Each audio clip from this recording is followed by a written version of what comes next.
ದಿನದೇನ ಧಾರಾವಾಹಿಯ ಮಂಗಳವಾರದ ಪ್ರೊಮೋವನ್ನು ನೋಡೋಣ ಬನ್ನಿ. ಈ ಸಂಚಿಕೆಯಲ್ಲಿ ಏನಾಗುತ್ತೆ ಅಂದರೆ ವಿಕ್ರಮ್ ಇಲ್ಲ ಸತ್ಯಮೂರ್ತಿಗಳನ್ನು ಬಿಡಿಸ್ಕೊಂಡು ಬಂದಿರ್ತಾರೆ. ಇಲ್ಲಿ ವಿಕ್ರಮ್ ಹೇಳಿರೋ ರೀತಿ ಅವನು ಡೈವರ್ಸ್ಗೆ ಸೈನ್ ಹಾಕಬೇಕು ಅಂತ ಹೇಳಿರ್ತಾನೆ. ಅದಕ್ಕೋಸ್ಕರ ಅವನು ಒಂದು ಸರ್ಟಿಫಿಕೇಟ್ನ ತೊಗೊಂಡು ಬರ್ತಾ ಇದ್ದಾನೆ. ಮನೆಯವರೆಲ್ಲರೂ ಕೂಡ ಕೂತಿದ್ದಾರೆ. ಈಗ ವಿಕ್ರಮ್ ಓದ್ತಾ ಇದ್ದಾನೆ. ಆಗ ವಿಕ್ರಮ್ ಎಲ್ಲರ ಮುಂದೆ ಓದ್ತಾ ಇದ್ದಾನೆ. ನಾನು ಸ್ವಇಚ್ಛೆ ಮೇರೆಗೆ ವೇದ ಎಂಬುವಳು ವಿಕ್ರಮ್ಗೆ ನಾನು ಸ್ವಇಚ್ಛೆ ಘೋಷಣೆಯಿಂದ ಈ ಮನೆ ಬಿಟ್ಟು ಹೋಗ್ತಾ ಇದ್ದೀನಿ, ಇದಕ್ಕೆ ನನ್ನ ಸಹಿ ಇದೆ ಅಂತ ಹೇಳ್ತಾ ಇದ್ದಾರೆ. ಅದಕ್ಕೆ ಸಹಿ ಕೂಡ ಆಗ್ತಾ ಇದ್ದಾರೆ.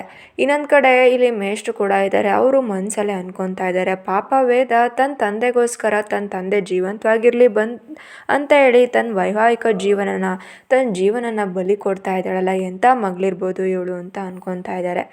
ಆಗ ವೇದ ಎಲ್ಲರೂ ಕೂಡ ಸೈನ್ ಹಾಕಿ, ನೀನು ಮನೆ ಬಿಟ್ಟು ಹೊರಡೋ ಟೈಮಲ್ಲಿ ನೀನು ಯಾಕೆ ಹಾಗೆ ಹೋಗ್ತಿದ್ಯಾ, ನೀನು ಕೊಳ್ಳಲಿರೋ ತಾಳಿ ಕೂಡ ಬಿಚ್ಚಿಡು, ನಾನು ಮಾಡಿರೋ ತಪ್ಪು ತಾನೇ, ಅದನ್ನು ನಾನು ಕಟ್ಟಿರೋ ತಾಳಿನ ನನಗೆ ಕೊಡು ಅಂತ ಹೇಳಿ ವೇದನ್ಗೆ ಹೇಳ್ತಿದ್ದಾರೆ. ಈಗ ವೇದ ರೆಬಲ್ ಆಗ್ತಾ ಇದ್ದಾಳೆ.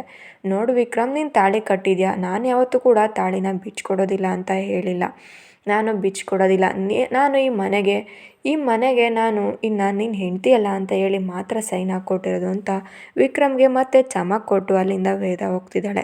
ವೇದ ವಾಪಸ್ ಹೋಗೋದಿಲ್ಲ, ಮತ್ತೆ ಮನೆಗೆ ಬರ್ತಾಳೆ ಅನ್ನೋದು ಈ ಸಂಚಿಕೆಯಲ್ಲಿ ಗೊತ್ತಾಗ್ತಿದೆ.